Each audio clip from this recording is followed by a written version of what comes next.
Okay, अब हम 5 year plans देखेंगे और सेंसस के बारे में देखेंगे। ठीक है।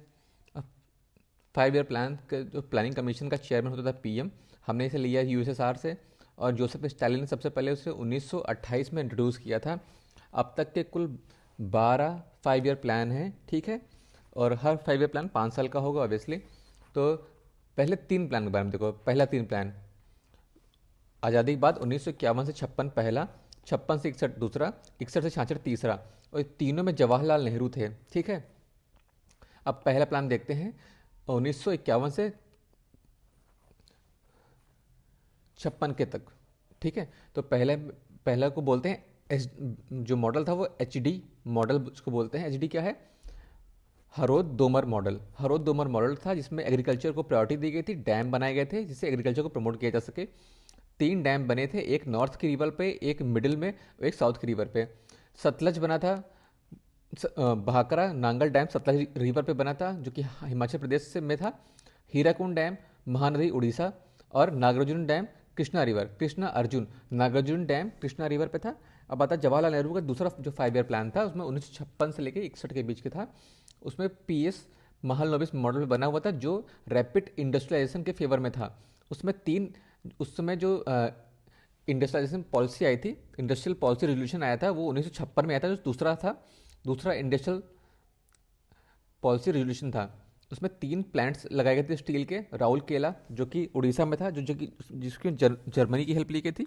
दूसरा है दुर्गापुर स्टील प्लांट जो कि वेस्ट बंगाल में, उसमें यूके की हेल्प ली गई थी। तीसरा है भिलाई स्टील प्लांट जो छत्तीसगढ़ में, इसमें यूएसएसआर की हेल्प ली गई थी। और तीसरा, जवाहरलाल नेहरू का जो तीसरा 5 ईयर प्लान था वो गडगिल फार्मूला पे बेस्ड था, सिर्फ रिलायंस की बात करता था। और देखो, जो तीसरा था 1961 से 66 के बीच में था। तो क्या क्या हुआ था उस समय? वॉर हुए थे, China war, Indo China war 1962 का, और पाकिस्तान से 1965 वॉर हुआ था। उस समय हमारे पास खाने की बहुत कमी हो गई थी, तो हमें PL 480 के जो वीट्स थे वो यूएसए से परचेस करने पड़े थे, जो कि सुअर को खिलाते थे वो लोग।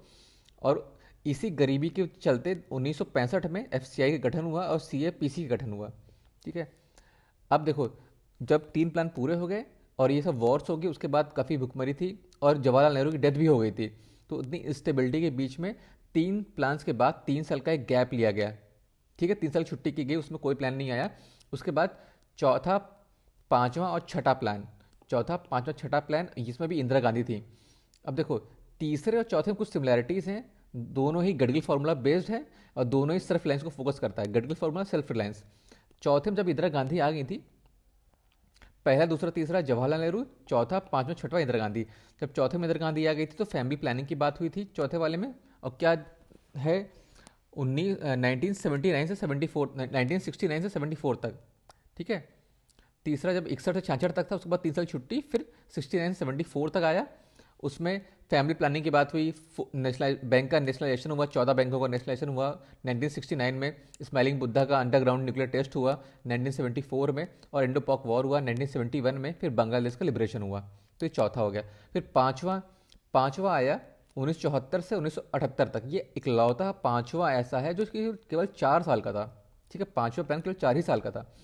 तो ये बेस्ड था डीपी धर मॉडल पे बेस्ड था। और क्या धरा गया यहाँ पे? गरीबी धरी गई थी। तो फोकस था गरीबी हटाओ पे।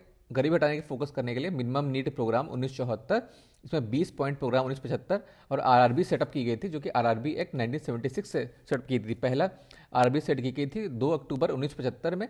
और प्रथम ग्रामीण बैंक उसका नाम दिया गया था, जो कि मुरादाबाद में था। ठीक है। अब देखो, ये जब ये दोनों हो गई थी 1978, उसी के बीच में क्या होता, पहले 1975-76 में इमरजेंसी लगी हुई थी, उसके विरोध में बहुत सारे आंदोलन हो रहे थे।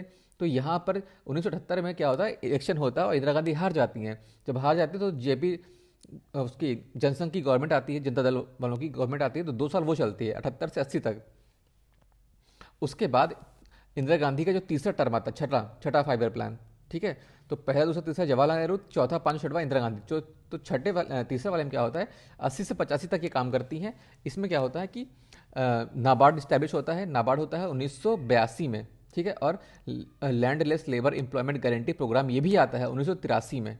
ठीक है। तो ये दोनों इंपॉर्टेंट हैं, नाबार्ड और landless labour employment guarantee programme, RLEGP programme 1983 में आता है। अब ये 6 हो गए। 6 के बाद सातवां आता है। सातवें में राजीव गांधी आते हैं 19 और देखो ऑपरेशन ब्लू स्टार भी इसी में होता था, 84 में ही हुआ था। फिर इंदिरा गांधी की मौत हो जाती है, फिर उनके बेटे बनते हैं 7वें वाले में। तो तीन, पहला दूसरा तीसरा जवाहरलाल नेहरू, तीसरा चौथा पांचवा, सॉरी पहला दूसरा तीसरा और चौथा पांचवा छठा हो गया इंदिरा गांधी, अब उनके बेटे राजीव गांधी सातवां। सातवां जो राजीव गांधी का था, ये जॉन डब्ल्यू मिल के मॉडल पे बेस्ड था, जो कि फूड एम्प्लॉयमेंट प्रोडक्टिविटी बातें करता था। जॉन डब्ल्यू मिल ज़्यादा बड़ी बात नहीं, बस यही एक पॉइंट याद रखो राजीव गांधी में। उसके बाद 90 तक, 50 से 90 तक जवाहरलाल नेहरू राजीव गांधी का बिता दिया। अब 90 के बाद देखो बीओपी क्राइसिस आती है, एलपीजी रिफॉर्म्स होते हैं, तो 2 साल तक का आपका ये 2 साल के सेपरेट एनुअल प्लान्स रहते हैं। ठीक है, अब एक बार रिवाइज करते हैं। पहले 3 प्लान आते हैं, फिर 3 साल की छुट्टी, फिर 2 प्लान आते हैं, फिर 2 साल की छुट्टी, फिर 2 प्लान आते हैं, फिर 2 साल की छुट्टी। ठीक है, 91 92। तो 91 92 में क्या होता है, 91 में होता है बीओपी क्राइसिस, 92 91 92 में एलपीजी रिफॉर्म्स होते हैं, उसमें पीबी नरसिम्हा राव पीएम होते हैं और फाइनेंस मिनिस्टर होते हैं मनमोहन सिंह। और उस समय और एक और कॉन्सेप्ट हिंदू ग्रोथ रेट है, ये राज कृष्णा ने दिया हुआ था। एक्चुअली में हिंदू ग्रोथ रेट क्या था कि इंडिया 60 से 80 के बीच में उसकी इकोनॉमिक ग्रोथ बहुत स्लो थी, इसे हिंदू ग्रोथ रेट बोला गया था। ठीक है, अब आता है 1992 97 बीच में 8वां प्लान। 8वां प्लान में पीवी नरसिम्हा राव पीएम होते हैं। ठीक है, उसमें BOP crisis, LPG reform, new economic policies, share of public sector कम होते हैं, लाइसेंस राज का एंड होता है, ये सब होता है। फिर 9वां अटल बिहारी वाजपेयी, 10वां में 2002 से 2007 तक अटल बिहारी वाजपेयी मनमोहन सिंह का रहता है, जिसमें ये होता है कि हम आय दोगुनी करेंगे 10 साल में। 10वां जो है उसमें 10 साल में आय दोगुनी, 10वें में 10 साल में आय दोगुनी। फिर 11 12, इसमें बस नाम इंपॉर्टेंट है। 11 का नाम था टूवर्ड्स, थीम थी towards fresh and more inclusive, towards faster and more inclusive growth. 12वें था थीम क्या, towards faster inclusive and sustainable growth. ठीक है, और नीति आयोग, उसके बाद नीति आयोग बनती है, कब बनती है, 1 जनवरी याद रखो ये इंपॉर्टेंट है, 1 जनवरी 2015 को नीति आयोग का गठन होता है। ठीक है, अब आता है इंडस्ट्रियल पॉलिसी रेजोल्यूशन। सबसे पहला इंडस्ट्रियल पॉलिसी रेजोल्यूशन आया था 1948 में। उसमें जो मेन पर्सन थे वो श्यामा प्रसाद मुखर्जी थे। इसमें क्या था, गवर्नमेंट की मोनोपोलीज थी कुछ इंडस्ट्रीज में, एटॉमिक इंडस्ट्रीज, एनर्जी और रेलवेज में लाइसेंस राज की बिगिनिंग थी। ठीक है, फिर सेकंड इंडस्ट्रियल पॉलिसी रेजोल्यूशन आया 1956 में। ठीक है, इसको इकोनॉमिक कॉन्स्टिट्यूशन ऑफ इंडिया बोला गया। 1956 वाले को, सेकंड वाले को इकोनॉमिक कॉन्स्टिट्यूशन इंडिया बोला गया है। उसमें इंडस्ट्रीज को डाइवर्सिफाई किया गया, 3 शेड्यूल बनाए गए, ए बी सी। ए में पब्लिक सेक्टर थी, जिसमें केवल 17 इंडस्ट्रीज थी। बी में थी पब्लिक प्लस प्राइवेट, इसमें 12 इंडस्ट्रीज थी, और जितनी बाकी बची हुई इंडस्ट्रीज थी वो प्राइवेट में आती थी शेड्यूल सी में। फिर 1977 में इंडस्ट्रियल पॉलिसी रेजोल्यूशन फिर आता है, जो एक्सटेंडेड वर्जन था 1956 की पॉलिसी का, और मेन फोकस था डिसेंट्रलाइजेशन में, कि पावर को डिसेंट्रलाइज करो, बांटो नीचे। It give priority to small scale industries called tiny units. तो स्मॉल स्केल इंडस्ट्रीज को इसमें प्रायोरिटीज दी है, इम्पोज के रिस्ट्रिक्शंस ऑन एमएनसी पे। ठीक है, जो बाहर से एमएनसीज आती हैं और जो अपना मोनोपोली स्टैब्लिश करते हैं, उस पर रिस्ट्रिक्शंस लगाया। और आईपीआर इंडस्ट्रियल पॉलिसी रेजोल्यूशन 1980 में क्या होता है कि फेरा एक्ट 1973 आया और started monopolistic and restrictive trade practice, MRTP act, ये भी स्टार्ट हुआ है। तो ये होगा आपका सेंसस और इंडस्ट्रियल पॉलिसीज। सॉरी, अब ये होगा 5 ईयर प्लान्स और इंडस्ट्रियल पॉलिसी। अब हम देखेंगे सेंसस के बारे में। तो सेंसस में किसके अंदर आता है, under office of registrar and general and census commissioner. Office of registrar general and census commissioner ये आता है मिनिस्ट्री ऑफ होम अफेयर्स के अंदर में। देखो, अब सबसे पहला सेंसस हुआ था 1972 में, आज़ादी के बाद पहला हुआ था 1991 में। तो हम अगर 1972 से अब तक काउंट करेंगे तो 15 हुए हैं, और 1991 से काउंट करेंगे तो 7 हुए हैं, और ये हर एक 10 साल में होता है। आज़ादी से अब तक 7 हुए हैं, अदरवाइज 1972 से अब तक 15 हुए हैं, हर 10 साल में एक होता है। पहला सेंसस हुआ है ढाका सिटी का 1830 में। उस समय का सेंसस कमिश्नर थे हेनरी वॉल्टर, जो कि फादर ऑफ इंडियन सेंसस बोलते हैं। पहला सेंसस, फुल सेंसस मायो के टाइम पे हुआ है। मायो, अब देखो पहले, उससे पहले ये समझ लो, मायो आया था 1869 से 1872 तक में। लिटन आया था 1876 से 80। रिपन आया था 80 से 84। डफरिन आया था 84 से 88। ठीक है, तो मायो के टाइम पे जो हुआ था वो पहला नॉन सिंक्रोनाइज सेंसस था 1872 में। ठीक है, पहला सिंक्रोनाइज सेंसस हुआ था 1881 में रिपन के टाइम पे। ठीक है, रिपन था 1880 से 84 बीच में। उस समय सेंसस कमिश्नर थे WP पाउडेन थे, प्लोवडेन थे रिपन के टाइम पे। ठीक है, डिलिमिटेशन कमीशन 82 आर्टिकल है, 4 बार अब तक डिलिमिटेशन हो चुका है। ठीक है, अब रजिस्ट्रार जनरल इस समय कौन है रजिस्ट्रार जनरल? सीएम चंद्रमौली। मोटो हमारा क्या था 2011 वाले इलेक्शन का, सॉरी 2011 में जो इलेक्शन था हुआ था उसमें रजिस्ट्रार जनरल थे सीएम चंद्रमौली। और मोटो हमारा है अवर सेंसेस अवर फ्यूचर, ठीक है, 2011 वाले का। अब सेंसस देखते हैं। सबसे पहले हम पॉपुलेशन की बात करेंगे, तो पॉपुलेशन पे 4 बातें होती है। पॉपुलेशन को ओवरऑल पॉपुलेशन किसकी कम किसकी ज़्यादा है, पॉपुलेशन की डेंसिटी किसकी कम किसकी ज़्यादा है, पॉपुलेशन की ग्रोथ कैसी है, और पॉपुलेशन 0 से 6 साल के बच्चों की कैसी है। तो ओवरऑल हमारी पॉपुलेशन है 1.21 बिलियन, ठीक है, जो कि वर्ल्ड का 17.5% पॉपुलेशन है। अब हम ओवरऑल पॉपुलेशन की बात करेंगे तो सबसे ज़्यादा कौन से स्टेट में है? यूपी में है 16% ऑफ द इंडिया, फिर महाराष्ट्र में है, फिर बिहार में। अब कितना कितना समझ लो, यूपी में 20 करोड़, महाराष्ट्र में 12 करोड़, बिहार में 10 करोड़। तो यूपी महाराष्ट्र बिहार हो गया। सबसे लोएस्ट पॉपुलेशन स्टेट में किसकी है? सिक्किम में है। सोच के मैं लगता हूँ कि ये अंडमान निकोबार है, लक्षद्वीप, इन सब की होनी चाहिए, तो वो तो यूटीज़ हैं। स्टेट में सिक्किम है। देखो कैसे याद रखो, यूपी में अर्पित रहता है, सिक्किम में दावा रहती है। तो हाईएस्ट पॉपुलेशन यूपी की है और लोवेस्ट सिक्किम की है। अगर हम यूटी की बात करें तो यूटी में सबसे ज़्यादा भरा हुआ कौन सा है? दिल्ली है। सबसे कम भरा हुआ कौन सा है? लक्षद्वीप है। बहुत छोटे छोटे आइलैंड्स हैं लक्षद्वीप। लोवेस्ट डेंसिटी है, सॉरी लोवेस्ट पॉपुलेशन, सबसे कम पॉपुलेशन है। और ओवरऑल स्टेट और यूटी में देखें तो भी देखो, एल से लक्ष्य, एल से लोवेस्ट, ठीक है। डिस्ट्रिक्ट में देखें तो सबसे ज़्यादा मुंबई में थाने में है और दिबांग वैली आंध्र प्रदेश में है। अब पॉपुलेशन की डेंसिटी की बात करते हैं, तो डेंसिटी में हमारे यहाँ 2011 में कितने डेंसिटी हमारी क्या थी? 382, ठीक है, नंबर ऑफ इंडिविजुअल जो पर किलोमीटर में कितने रहते हैं। अब स्टेट की बात करें, सबसे ज़्यादा डेंसिटी हमारी बिहार में है, क्योंकि एक बिहारी सब पर भारी, तो सबसे ज़्यादा बिहार में डेंसिटी है 1106, 1 किलोमीटर में 1106 लोग रहते हैं। और लोवेस्ट कौन सा स्टेट है? अरुणाचल प्रदेश, क्योंकि वहाँ पे इतने माउंटेन रेंजेस है, क्योंकि वहाँ पे डेंसिटी बन ही नहीं सकती। यूटी में सबसे ज़्यादा डेंस कौन है? दिल्ली ऑब्वियसली। और सबसे कम डेंस कौन है? अंडमान निकोबार, क्योंकि यहाँ पर जो ट्राइब्स हैं वो इकट्ठा होने ही नहीं देती किसी को, ठीक है। तो ट्राइब्स बहुत दूर दूर दूर दूर रहते हैं अंडमान में, ठीक है, और बहुत सारे ट्राइब्स हैं बहुत दूर दूर रहते हैं, तो यहाँ पे डेंसिटी बहुत कम रहती है, ठीक है। अब आते हैं, देखो अब समझ लेना, पॉपुलेशन में सबसे लोवेस्ट यूटी कौन सी है? लक्षद्वीप। और पॉपुलेशन डेंसिटी में सबसे लोवेस्ट यूटी है अंडमान निकोबार। अब पॉपुलेशन ग्रोथ की बात करते हैं। पॉपुलेशन ग्रोथ में एनुअल ग्रोथ हमारा 1.64% के हिसाब से है, और डिकेडल ग्रोथ जो 2001 से 2011 के बीच में हुआ 17.14 है। मतलब एनुअल में अगर हम 16 जोड़ दें तो हमारा 17.64 ये हमारा डिकेडल ग्रोथ हो गई, ठीक है। अब हाईएस्ट डिकेडल ग्रोथ हमारी कब हुई थी? 1961 से 1971 के बीच में। जो 1961 से 1971 के बीच में हुई थी, तभी तो जब जब ऐसा हुआ था तभी तो चौथे वाले जो प्लान था उसमें फैमिली प्लानिंग एक महत्वपूर्ण मुद्दा बन गया था, ठीक है। तभी तो चौथे वाले में एक फैमिली प्लानिंग एक महत्वपूर्ण मुद्दा बन गया था,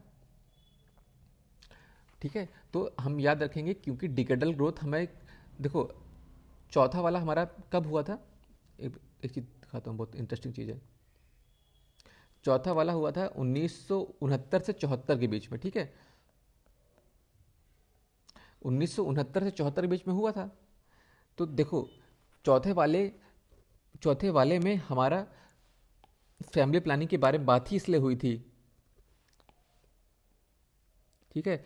फोर्थ वाले में फैमिली प्लानिंग के बारे में बात ही इसलिए हुई थी क्योंकि उससे पहले हमारी डिकेडल ग्रोथ बहुत ज़्यादा थी, ठीक है। अब उसके बाद आता है लोवेस्ट डिकेडल ग्रोथ कब हुई थी हमारी? 1911 से 1921 के बीच में। देखो 1920 वाली मूवी है, वहाँ से याद रखना।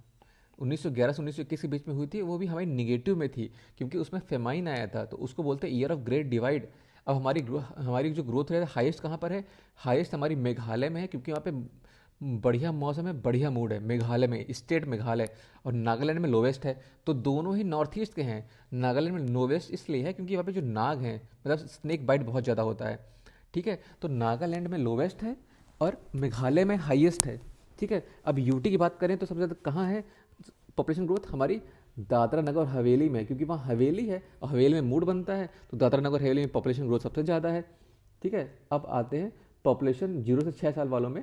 0 से 6 साल वालों में हमारी पॉपुलेशन घटी है 2001 से लेकर 2010 के बीच में 3.08% घटी है। वो देखो इस समझ लो कि लोग बच्चा पैदा करना कम प्रेफर कर रहे हैं, जैसे से हमारी एजुकेशन हेल्थ अच्छी हो रही है, लोग पॉपुलेशन कम बढ़ा रहे हैं, ठीक है। अब आगे देखते हैं लिटरेसी। अब समझ लो लिटरेसी मतलब पढ़ाई लिखाई सबसे कहाँ होती? लिटरेसी रेट के लिए हम देखते हैं कि जो एज होनी चाहिए 6 से ज़्यादा होनी चाहिए, या फिर ये कहो 7 या 7 से ज़्यादा होनी चाहिए, जो कि पढ़ सकें लिख सकें एनी ऑफ द 22 लैंग्वेजेस में, ठीक है। और लिटरेसी रेट हमारी 2000 11 हमारी है, 2011 हमारी 74.04%, मतलब 75 से कम है लिटरेसी रेट। हमारी जो लिटरेसी रेट है, पढ़ाई लिखाई का जो रेट है, वो 75 से कम है। कितना? 74.04। उसमें भी मेल फीमेल में बहुत अंतर है। मेल का है 82.14 और फीमेल का है 65.14। मतलब दोनों में अंतर कितना है? 16.68, मतलब 1/6 वाला अंतर है। ठीक है, 1/6 वाला अंतर है। तो लिटरेसी रेट में हमारा अंतर है 16.64। और सबसे डिफरेंस है मेल फीमेल में किस स्टेट में? राजस्थान में। ठीक है, हाईएस्ट कहाँ पर हमारा लिटरेसी रेट है? ऑब्वियसली केरला में होगा, सब पढ़े लिखे लोग वहाँ पर। लोएस्ट बिहार में, बेचारे वहाँ गरीब हैं तो इसलिए मतलब बिहारी पढ़ने लिखने में भी कमज़ोर हैं। यूटी में कहाँ पर सबसे अच्छा है? यूटी में हमारा सबसे अच्छा है लक्षद्वीप, क्योंकि वहाँ पर लक्ष्य है लोगों के पास, तो लक्ष्य है, इसलिए लक्षद्वीप में पढ़ने वाले लोग अच्छे हैं। और दादरा नगर हवेली में सबसे कम स्टडी होती है, क्योंकि वहाँ हवेली है तो वहाँ बकचोदी होती है। डिस्ट्रिक्ट्स में क्या होता है? डिस्ट्रिक्ट में सेरचिप जो मिजोरम में है, वहाँ पे सबसे ज़्यादा लिटरेसी है डिस्ट्रिक्ट्स में। ठीक है, और सबसे कम लिटरेसी है अलीराजपुर मध्य प्रदेश में। आगे देखते हैं जेंडर कंपोजिशन, सेक्स रेशियो और चाइल्ड सेक्स रेशियो में। हमारा देखो टोटल पॉपुलेशन है 1.1 बिलियन है, उसमें मेल कितने हैं? 5.54%, और फीमेल है 4.46%। तो फीमेल ज़्यादा है, सॉरी फीमेल कम है, मेल ज़्यादा है। ऐसा इसलिए होता है कि फीमेल फुटीसाइड पहले बहुत होता था, तो फीमेल की पॉपुलेशन हम परसेंटेज वाइज कम है और मेल की ज़्यादा है। मतलब 50 से 51.54, 48.46। ठीक है, अब सेक्स रेशियो हमारा कितना था? 2001 में था 933, और 10 साल बाद 2011 में हो गया 943। मतलब दोनों में 10-10 ऐड कर दो, 33 से 43 हो गया, मतलब बढ़ा है हमारा। सबसे अच्छा सेक्स रेशियो कहाँ है? केरल में है 1084, और हरियाणा में सबसे खराब है। देखो केरल में अच्छी हेल्थ है, अच्छा एजुकेशन है, तो सेक्स रेशियो भी अच्छा है। हरियाणा में अच्छा एजुकेशन है नहीं, हरियाणा में पुरुष प्रधान देश है, तो उसका सेक्स रेशियो 879 है। ठीक है, यूटी में सबसे अच्छा सेक्स रेशियो पुडुचेरी में है, पुडुचेरी। ठीक है, और सबसे अच्छा पुडुचेरी में। ठीक है, और यूटी में सबसे कम कहाँ है? दमन दीव में। वहाँ पर दमन, लड़कियों का दमन होता है वहाँ पर। ठीक है, अब आता है चाइल्ड सेक्स रेशियो। 2011 में चाइल्ड सेक्स रेशियो 919 है, जो कि 2001 से कम है। ठीक है, अब आता है, अब स्टेट सबसे ज़्यादा अच्छा कौन सा अच्छा परफॉर्म करता है? मिजोरम। वहाँ देखो मिजो हिल्स है, मतलब ऊंचाई वाली चीज़ है, तो सबसे अच्छा सेक्स रेशियो मिजोरम का है, और ख़राब तो हरियाणा का होना ही था। अब आता है पॉपुलेशन में, तो हमारे पास मेजर रिलीजन हिंदुज़म, इस्लाम, क्रिश्चियनिटी, सिख, बुद्धिज्म, जैन, ये सब हैं। तो बस एक ही की पॉजिटिव ग्रोथ है जो कि मुस्लिम्स की है, बाकी सबकी नेगेटिव ग्रोथ है, मतलब पहले से कम ग्रो कर रहे हैं। हाईएस्ट डिकेटल ग्रोथ है मुस्लिम्स की 24.6%, लीस्ट लिटरेट है इसलिए ऐसी है। और लोएस्ट डिकेटल ग्रोथ है जैन्स की, और वो हाईएस्ट लिटरेट है। ठीक है, डेमोग्राफिक डिविडेंड या फिर वर्किंग एज ग्रुप होती है 65 से 64, 15 से 64 के बीच में, या फिर 20 से 59 के बीच में। और प्रेजेंट में सेंसस कमिश्नर कौन है? मृत्युंजय कुमार नारायण। ठीक है, थैंक यू।